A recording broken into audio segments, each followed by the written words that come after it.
Andy, reports come out that shows that it's basically we're in a sort of steady state for airline errors. Tell us about it.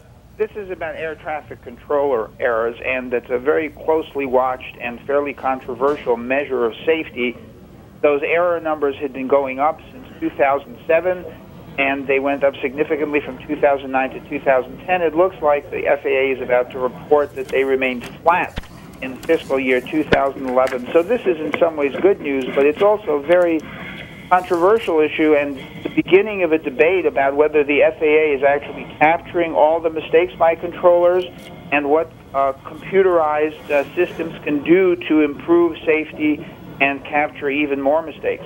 Now, part of this, Andy, is that it is said that there has been better reporting, which explains the jump and then basically the flatlining. Is that right? Am I reading that correctly? Well, that's right. I think that's the conventional wisdom, if you will, that the FAA began an effort in 2009 to have controllers voluntarily report mistakes. The idea is to learn from them. The idea is to create a culture where mistakes are used as training tools rather than to punish controllers. So in that respect, I think many experts look at these numbers, including at the FAA, and they say that the reason that the increase has plateaued is because the system is now reacting to those changes, and controllers have begun to understand that they can report errors, and they can report errors without being punished. The other side of this is that the FAA also is installing computerized, fairly sophisticated computerized systems to identify and track mistakes by controllers, which often weren't identified in the past, where the distance between planes may not be the optimum safe distance, but in fact they're a little bit closer than they should be, but it doesn't pose a hazard.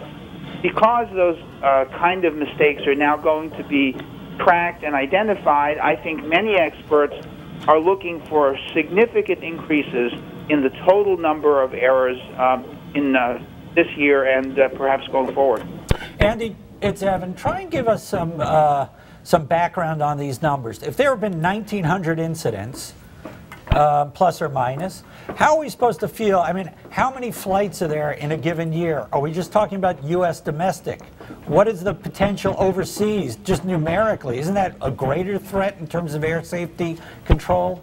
Well, we're just talking about, that's right, U.S. domestic flights, and the 1,900 errors that you mentioned are still just a very small percentage, of course, of the millions of flights that we have, per month. But I think the significant part of this is that the most serious kinds of errors, where planes really have the greatest possibility of coming into collision with each other, and where the distance between planes is reduced by the largest percentage, those most serious category of errors continue to rise from 2008 to 2009 to 2010 to 2011, and the FAA really is trying to create a culture where controllers voluntarily look at and report incipient problems before they create those kind of most serious errors. And overseas, of course, I think particularly in parts of Africa and elsewhere, the mid-air collision risk is much higher because there isn't the kind of radar coverage, and sometimes there isn't any radar coverage. No, I've watched the movie Pushing Tin, which is about airline traffic controllers, and it looks to me to be possibly the most stressful job I could imagine doing. I mean, yeah, you're pretty stressed right now, so I'm not. Well, there you go. I'm pretty stressed right now. But I mean, that is a very, very stressful job. Is this also designed to help de-stress these air traffic controllers? Because an overstressed controller is more likely to sort of wig out, as it were. Well, I think that's right. Stress is a big issue, but the other, perhaps bigger issue is about a third of the controllers are ready for retirement, and the FAA would like to keep many of them, the most experienced reporters, in their seats and at the radar scopes for several more years, because obviously such a big jump in retirees would significantly impact the system. So the voluntary reporting efforts and some other things that the FAA has tried are also designed to create a culture and to create a workplace environment where controllers are more likely to stay. These numbers that we're talking about will be closely looked at by the Inspector General of the Department of Transportation, by a lot of safety experts, and this is really just the beginning of the debate about what they mean, whether the FAA has a reliable way of capturing all the mistakes. So this is really the start of a significant debate about air traffic controller mistakes.